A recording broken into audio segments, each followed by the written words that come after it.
जो आतंकवादी हैं वो तैयार बैठे हैं और हम भी उनके लिए इस तरफ तैयार बैठे हैं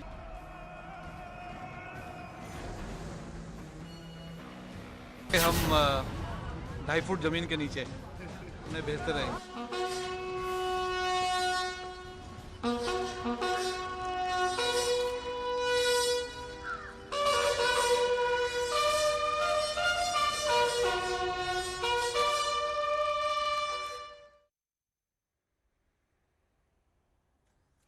नमस्कार, न्यूज 18 उत्तर प्रदेश उत्तराखंड आप देख रहे हैं। आपके साथ मैं हूं चांदनी धवन। आपको बता दें कि देशभक्ति की तरंगे, इसके साथ ही साथ शक्ति की गूंज। मैं जिस जगह पे मौजूद हूँ विजय चौक का साउथ ब्लॉक है। आपको यहाँ की बारे में बताऊंगी, यहाँ की तस्वीरें भी आपको दिखाऊंगी, लेकिन उससे पहले हम आपको 5 तस्वीरें दिखाते हैं कि किस तरीके से सीडीएस जनरल बिपिन रावत को श्रद्धांजलि दी गई। आपको बता दें कि बिपिन रावत की बेटियों ने पिता को श्रद्धांजलि दी और इसके बाद अधिकारियों के परिजनों ने भी श्रद्धांजलि दी। पीएम मोदी ने यहाँ पर सीडीएस बिपिन रावत को नमन किया और पुष्प अर्पित कर नम आंखों से उन्हें याद किया जा रहा है।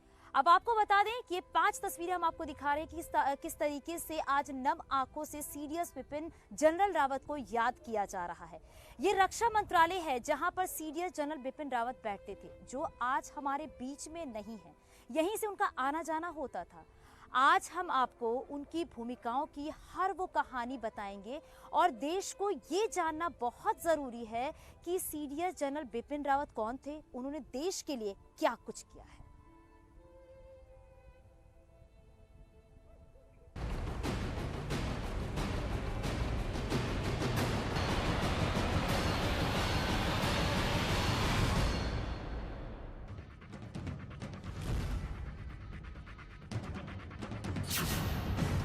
आतंक का खात्मा करने वाले जाबाज जनरल,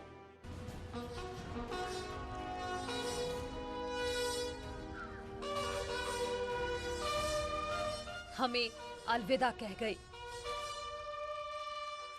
झटका तो लगा है सबको, पूरे देश को अभी शोक मना रहा है पूरा देश, क्योंकि ऐसा एक हमारा बहुत सबसे अव्वल दर्जे का और सबसे ऊंचे पद का हमारा फौजी जनरल, उसका देहांत हो गया ऐसे बहुत ही बदनसीब तरीके से। देश के लिए काम, नाम, नमक और वफादारी को आखिरी सांस तक निभाते रहे। कभी समर में सीमा पर रहे तो कभी सरहदों की हिफाजत के लिए रणनीति बनाए। बिपिन रावत एक ऐसे नायक थे जिनके फैसले से दुश्मन डरते थे। जो आतंकवादी हैं वो तैयार बैठे हैं और हम भी उनके लिए इस तरफ तैयार बैठे हैं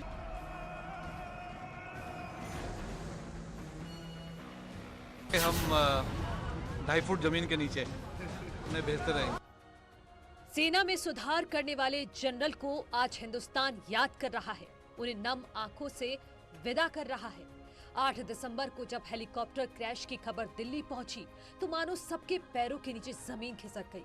देश रावत समेत सभी 14 लोगों के लिए प्रार्थना करने लगा, लेकिन कहते हैं कि होनी को कौन टाल सकता है।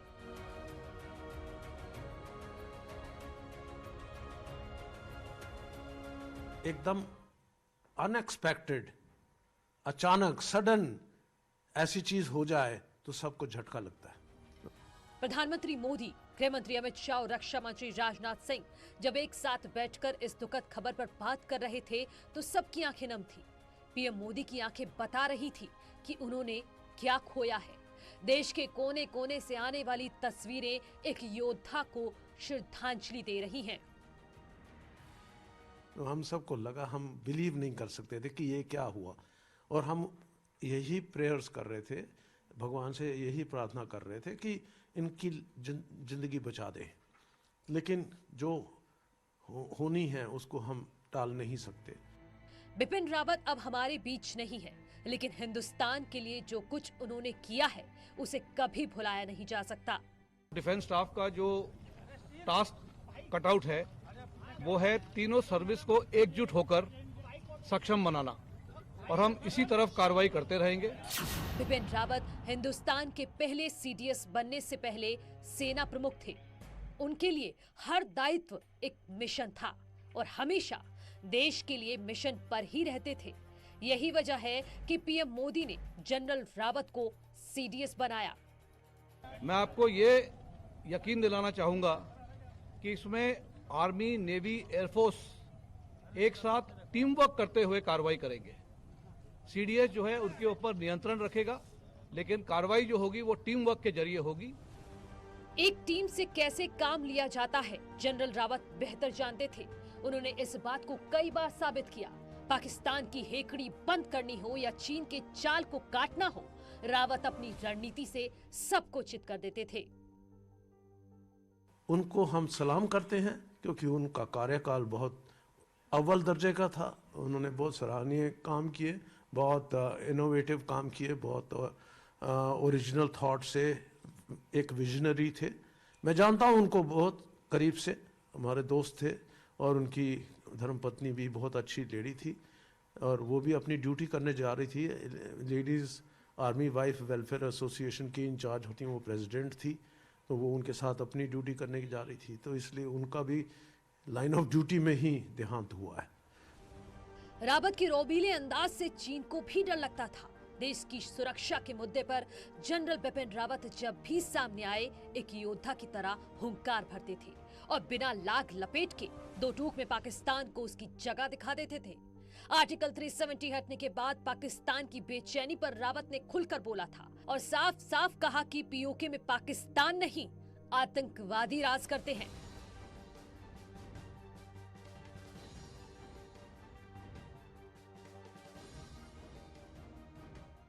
POK and Gilgit-Baltistan becomes an occupied territory. This illegal territory which has been occupied by Pakistan, illegally occupied by Pakistan, is not controlled by the Pakistani establishment. It is controlled by terrorists. Bipin Rawat surgical strike के चाणक्य माने जाते थे। उनके फैसले आतंकियों के लिए काल बन जाता था। वो जीरो टॉलरेंस की नीति पर काम करते थे। जम्मू कश्मीर में ऑपरेशन ऑल आउट के लिए वो हमेशा जाने जाएंगे। कश्मीर में पत्थरबाजी और आतंकवाद के खिलाफ जनरल बिपिन रावत का रवैया हमेशा से सख्त रहा। चाहे वो सेना प्रमुख रहे हो या सीडीएस, आतंकवाद को लेकर उनका नजरिया हमेशा एक्शन वाला रहा। जनरल बिपिन रावत ने काफी ऑपरेशंस को सक्सेस तक पहुंचाया।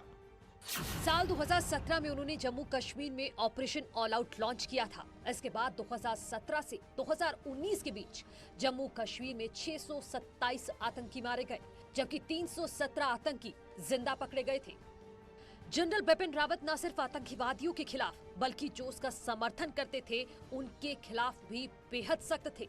इस बात को समझने के लिए आपको मणिपुर की घटना को समझना होगा। जून 2015 में मणिपुर में एक आतंकी हमले में 18 सैनिक शहीद हो गए थे। ये हिंदुस्तान को झकझोर देने वाली घटना थी। बताया जाता है कि उस वक्त बिपिन रावत को म्यांमार के आतंकियों को खत्म करने की जिम्मेदारी मिली थी।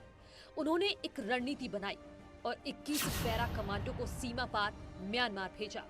पैरा कमांडो ने म्यांमार में जाकर एक आतंकी को मार गिराया। तब पैरा 3rd कॉर्प्स के अधीन थी, जिसके कमांडर बिपिन रावत ही थे। जो म्यांमार में ऑपरेशन हुए, सर्जिकल स्ट्राइक्स हुई, उसमें उनका योगदान सराहनीय है। उसके बाद देश ने लगातार सर्जिकल स्ट्राइक करने शुरू किए थे। साल 2016 में पाकिस्तान में सर्जिकल स्ट्राइक के रणनीतिकार बिपिन रावत ही रहे। फिर 2019 में बालाकोट एयर स्ट्राइक की रणनीति में भी शामिल रहे। The surgical strikes were a message that we had communicated, and that if required, and if the adversary does not behave, then if we have to continue with these kind of activities and events, we will continue. इसके बाद 2019 में जब सरकार ने अनुच्छेद 370 को हटाने का ऐलान किया, तो उस दौरान जम्मू कश्मीर में हर गड़बड़ी को रोकने की जिम्मेदारी भी जनरल बिपिन रावत पर ही थी। Complete state of Jammu and Kashmir, which includes POK and Gilgit-Baltistan. Therefore, POK and Gilgit-Baltistan becomes an occupied territory, a territory which has been illegally occupied by our western neighbor. This illegal territory which has been occupied by Pakistan, illegally occupied by Pakistan, is not controlled by the Pakistani establishment. It is controlled by terrorists. POK is actually a terrorist-controlled country or a terrorist-controlled. Bipin Rawat ने यह भी कहा कि PoK आतंकियों के द्वारा नियंत्रित है। पाकिस्तान आगे भी जम्मू कश्मीर में छद्म युद्ध जारी रखेगा। वो पंजाब समेत देश के बाकी हिस्सों में भी समस्या करेगा, जिसकी वो लगातार कोशिश कर रहा है, लेकिन हमारी सेना उसे सफल नहीं होने देगी। जो म्यांमार में ऑपरेशन हुए, सर्जिकल स्ट्राइक्स हुई, उसमें उनका योगदान सराहनीय है। लद्दाख का गलवान हो या पूर्वोत्तर में चीन की चाल, हर बार बिपिन रावत चीन पर भारी पड़े।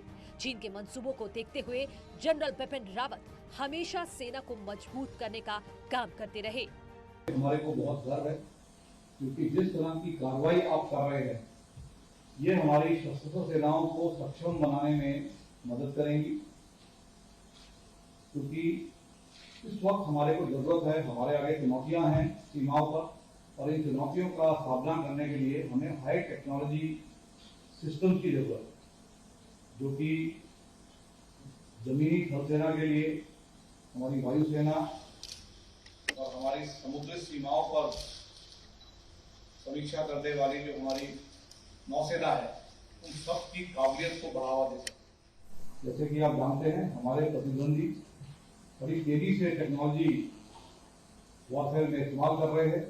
हमारे को भी इसलिए उनसे मुकाबला करने के लिए टेक्नोलॉजी का इस्तेमाल करना जरूरी है। जनरल बिपिन रावत अपनी हर भूमिका में सर्वश्रेष्ठ रहे।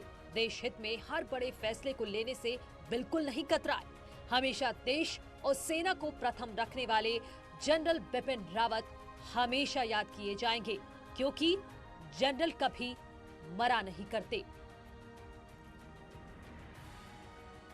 उनका खासकर काउंटर इंसर्जेंसी में और माउंटेन वॉरफेयर में वो एक आला दर्जा हासिल रखते हैं और एक मुकाम रखते हैं, और उन्होंने कई इस तरह के ऑपरेशंस प्लान किए थे।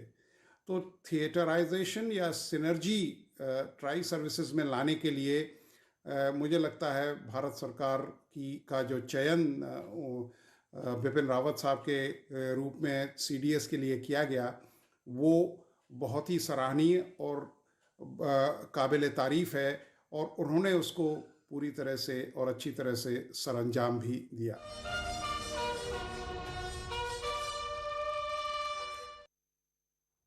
तो सुना अभी आपने कि क्या कुछ अगर बात करें तो देश के ऐसे वीर सपूत को हमने खो दिया है, देश के ऐसे जाबाज ऑफिसर को हमने खो दिया है जिसकी भरपाई करना बहुत मुश्किल है। कहा जाता है कि CDS बिपिन जनरल रावत जो है, वो जिस तरीके से उनका व्यवहार था, उन्हें जो भी काम दिया जाता तो बहुत ही बखूबी से अपने हर काम को निभाते थे।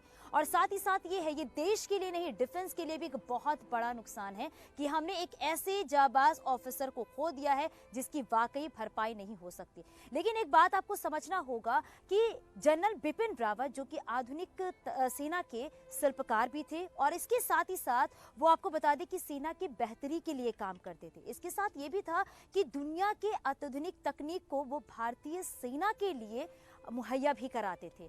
और जहां तक आपको बता दें, ये भी समझना बहुत ज़रूरी है कि किस तरीके से CDS जनरल बिपिन रावत ने आत्मनिर्भर बनने के लिए भारतीय सेना की अगर बात करें तो उस अभियान से भी वो जुड़े रहे।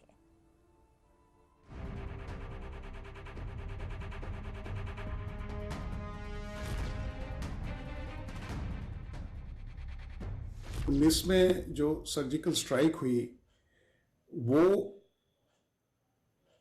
एक ऐसा मील का पत्थर है जिसमें पाकिस्तान की पूरी टोन और टेनर उसका बदली हो गया।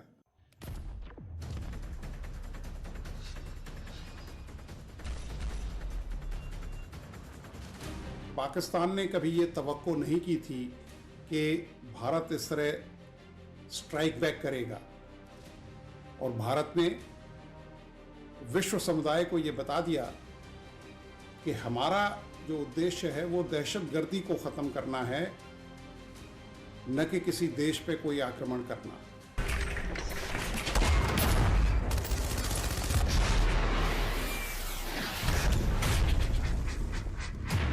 बिपिन रावत ने अपनी रणनीति से दुनिया को बता दिया था कि ये बदला हुआ भारत है, ये बर्दाश्त नहीं करता। जो जिस भाषा में जवाब चाहता है उसको उसी भाषा में उत्तर दिया जाता है। दुश्मन देशों को सबक सिखाने वाले जनरल बिपिन रावत आधुनिक सेना के शिल्पकार थे। बिपिन रावत के बारे में कहा जाता है कि वो दुनिया में जो भी नई तकनीक आती थी उन पर उनकी नजर होती थी। वो हमेशा सेना में कुछ न कुछ नया करना चाहते थे और अपने प्रयासों से बदलाव भी करते थे।